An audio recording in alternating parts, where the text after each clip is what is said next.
Yo, what's up guys, welcome back to another video. This is a reaction to Inside the Navy's Indoor Ocean. I've seen this video pop up so many times and I never reacted to it. I don't know why. But like the idea of this, I don't know how big this indoor ocean is, but in terms of like the Navy and the military in general, they have a lot of money. So I assume the technologies that go into this specific thing are pretty insane. I assume it costs a lot.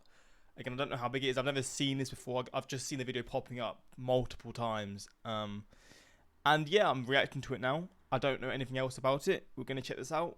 And yeah, hopefully you're going to enjoy. And let's jump into this video. Navy's indoor ocean at Carter Rock. This is the biggest wave pool in the world, and they can make all kinds of different waves so they can test, scale ships, and make them better before they actually go out on the open ocean. Damn. I came in and I'd seen some pictures, but I just walked in here and it's insane. Because they What was that sound? say indoor ocean, but like it's exactly what it is. The water even looks ocean colored. You know, it doesn't look like a swimming pool. This looks like an ocean. It looks like a test facility. It is huge. It is 360 feet long in this dimension, 240 feet long in that dimension. It's 20 feet deep, just about the size of a football field out there. The dome above us was the largest freestanding dome for a while. Largest freestanding dome in the world. Yep. What? In this pool, they can make waves of all shapes and sizes using huge paddles that line two walls of the pool. We have 216 individual wave makers. We can make waves from negative 45 degrees up to 135 degrees, which is kind of coming right back at it. We are now behind the big paddles that make the waves. These 216 paddles are programmed to move in incredibly well choreographed ways so that they can produce reproducible, perfect size, perfect frequency waves that go across the entire pool. You can see these air bellows that are what's making the angular motion. That vertical piece is the force transducer. The other force transducer is right up on the top.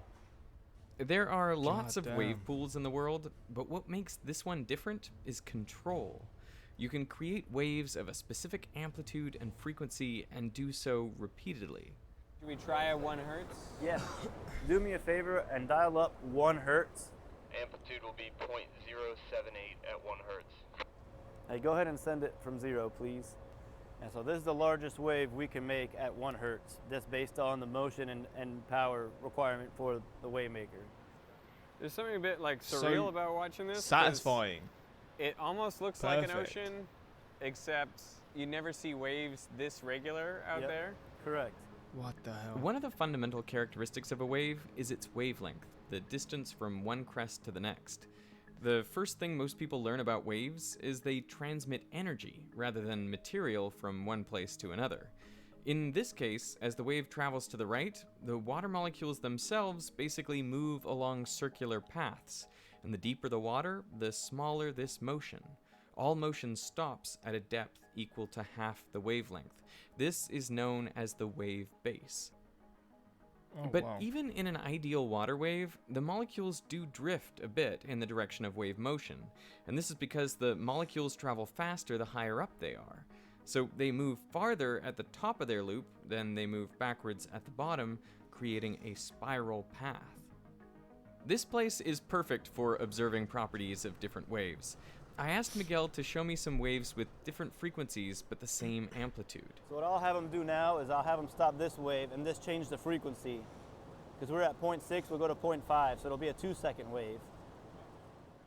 Here I'm split screening waves with frequencies of 0.67, 0.5, and 0.33 hertz, all with the same amplitude. So, two things to notice. Even though they all have the same amplitude, the ones with higher frequency look like they have a greater amplitude because the slope of the waves is steeper. And second, the frequency of a wave affects its speed. High frequency waves travel slower than low frequency waves. In fact, as long as the water is deeper than the wave base, wave speed is inversely proportional to its frequency. They have a really cool demo that takes advantage of the different speeds of different frequency waves. You can see it starting here. They send out high frequency waves first, followed by lower and lower frequency waves. And because the high-frequency waves travel slower, the lower-frequency waves gradually catch up. Oh, that was Whoa. weird as hell. And they've timed it so that all the waves meet up at exactly the same time and place in the pool, and this causes the wave to break. The ocean engineers can do this again and again in exactly the same way, thanks to their precise control over the waves. This demo also nicely illustrates the principle of superposition, that when waves meet, they add together. The height of the water is equal to the sum of the heights of the individual waves meeting at that point. You can see how much bigger the amplitude is. Those individual waves weren't that big, but when you add them all together, you can make this big breaking wave. They can also take advantage of the superposition principle to create standing waves. So what's coming up next are two regular waves coming at each other, what we call the quilt wave. So we're going to have a wave coming this way and a wave going this way, and it's going to create standing waves. So there's two regular waves coming out, and if you look at the waves, it looks like a big quilt pattern out there. At some places in the pool, the waves always cancel out to 0 amplitude, and at other places, the waves add up for maximum amplitude. They can even send waves from all directions, so they form circular wave fronts, and then all the wave energy is channeled into one spot they call the bullseye. And so now we're going to run the bullseye wave, which is essentially the same thing, but instead of having a line of waves, we're having it all coalesce at one individual point. So you can start seeing the waves are coming from the long bank here, and you can see they're making a spherical wave, and then you have another spherical wave coming from the short bank. And this is breaking due to the coalescing waves and the wave height being more than 1/7 of the wave length. We tried throwing some toys into the wave to see what would happen to them. Would they get pushed into the breaking wave? Poor duck. Even though there's not much net movement of the water, the ducky drifts with the waves and pretty quickly is pushed into the bullseye. How's the ducky doing? He's getting to the danger zone right now. It's starting to funnel him right into that breaking wave. Ooh, it's there. Getting up. Oh, damn. it swamped it. That's amazing. That was right where we wanted it. Now, the real purpose of this facility is not to play with toys or make perfect, unnatural waves. It is to replicate on a small scale the types of waves Navy ships will encounter in the oceans of the God, okay, yeah. So you're looking at this place here, and obviously the place is cool, but you're looking at this ocean, and it's different, man. world. Research engineers place ships modeled after billion-dollar vessels in the water to see how different designs actually behave in real-world conditions. Right now, this is coming from 45 degrees. It's going to be about a 5-inch significant wave height, which if we were to scale it up for this model would be 20-foot waves.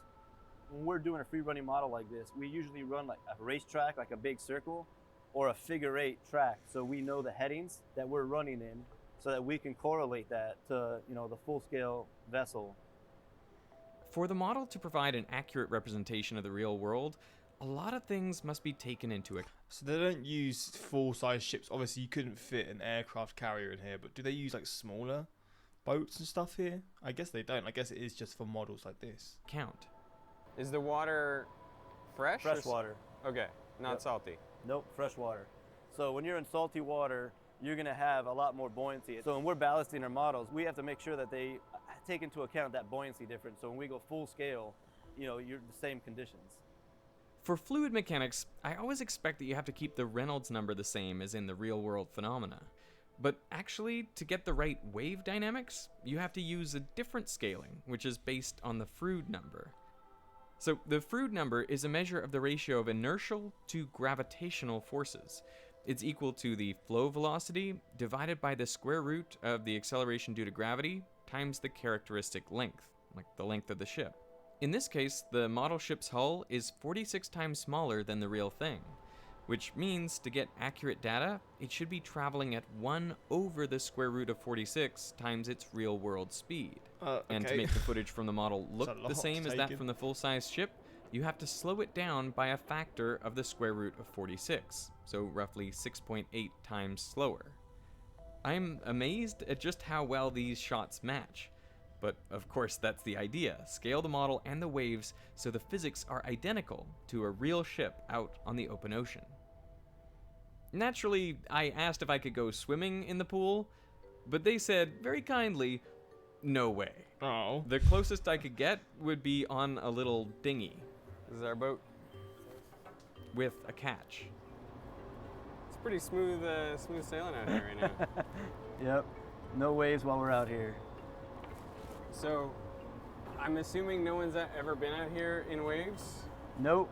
That's one of the no-nos they don't want us to do. I guess it's a risk thing, so. This place seems like like a massive playground, kind of. It kind of is for engineers like us, where we kind of dork out on the science and what we're doing here.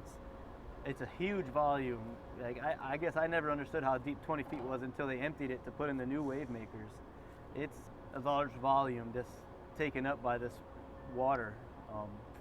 So as we come by, these are our sensors right here. We have a big array here. These are ultrasonic sensors, and that's how we measure wave height and period and direction in the basin.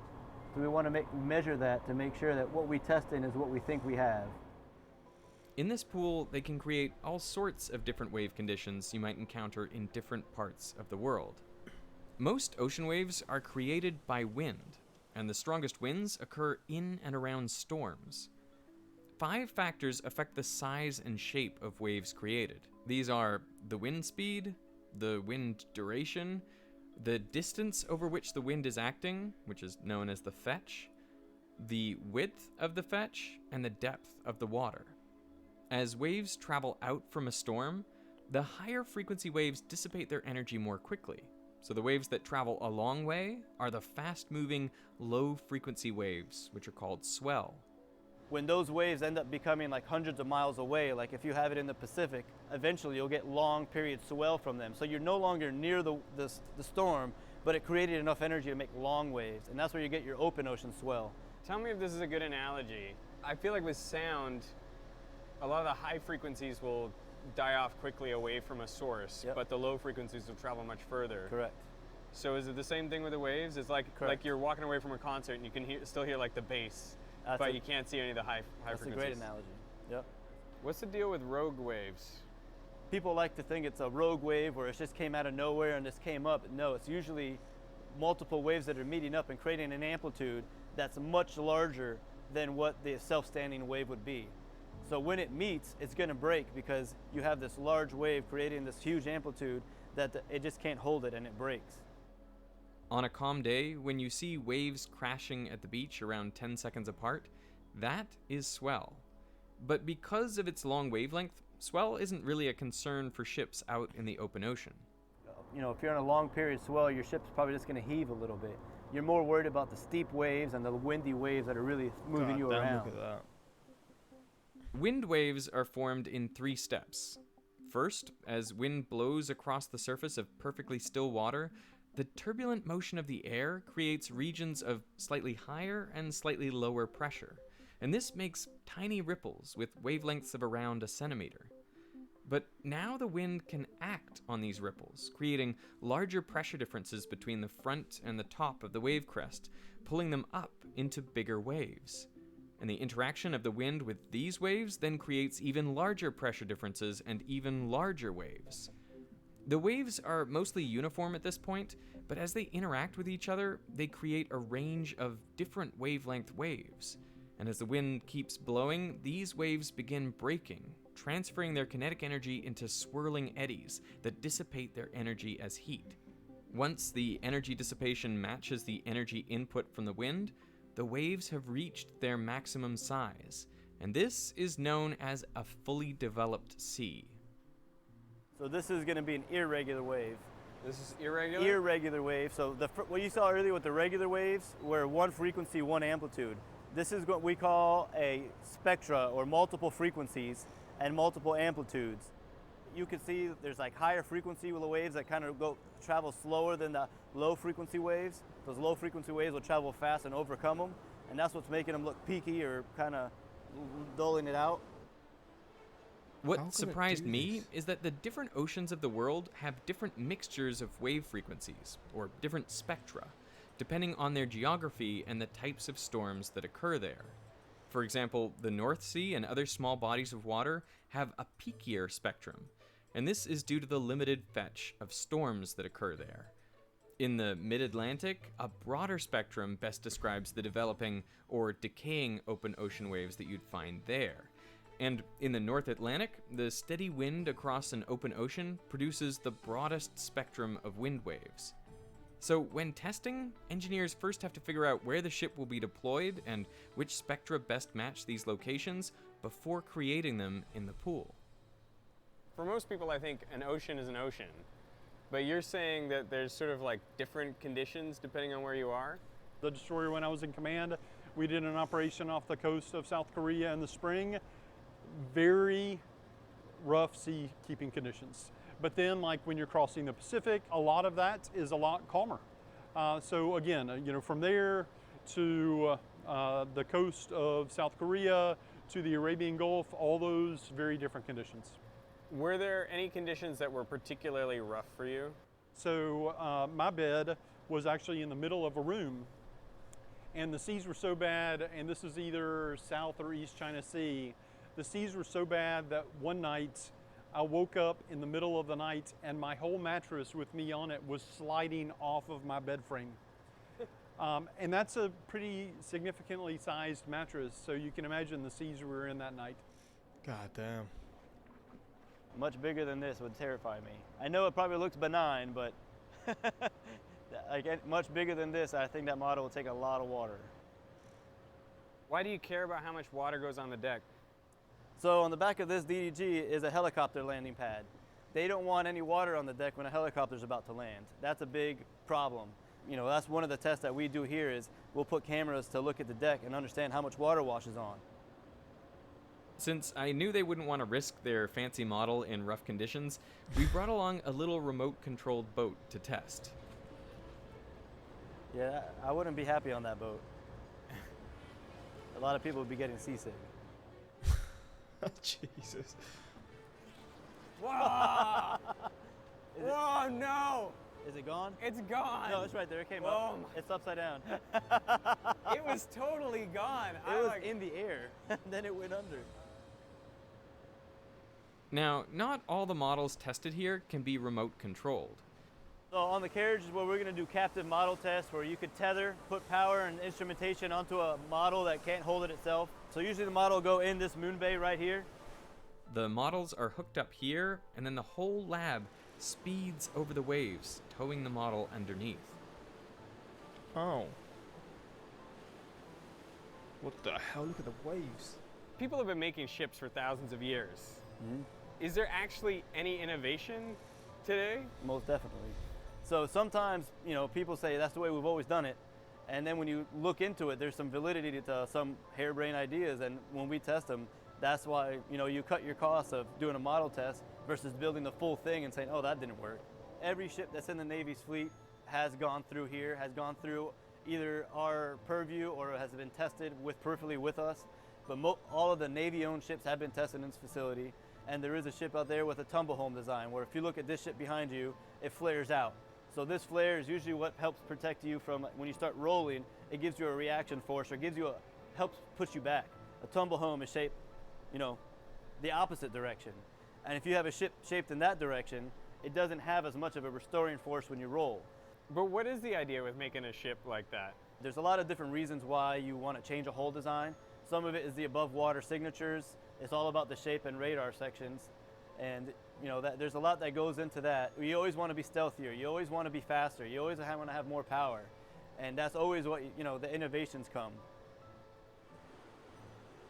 So most of the sailors aren't aware of the work that's going on in the background to support what they do. When I was in the fleets, and I've been in the Navy 27 years, I never had any idea, certainly not the magnitude of what they do. I'm not exaggerating when I say it's impacted every ship and submarine in the fleet. It's wild. So look at the size of and obviously they do all the mathematical equations to make it as like comparable as possible. But you look at these small little ships that are replicas of what they're making, and it's like, okay, I can understand the maths, like they're sort of calculating to make it as similar, like to make it as comparable as possible, but at the same time it's still, to me, is like, this is a small little replica. This can't replicate it surely to 100% of how it is, but I guess it's the closest to to it, right? I mean, I understand it. It's just fascinating how you can actually make a comparison with things that are so different. Is that it? Well, there we go.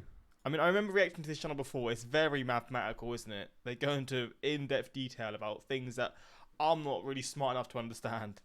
But it's a cool thing. I'm not gonna lie. It's a very interesting place. Damn, the US Navy really saw the ocean and was like, I want one. And yeah, it's cool to see that you can do this sort of stuff. But yeah, let me know your thoughts on this. Have you been here before? That's probably a really stupid question. I don't know if anyone's been there. Or have you worked here before? Or do you work there now? And yeah, until next time, like, subscribe, and peace.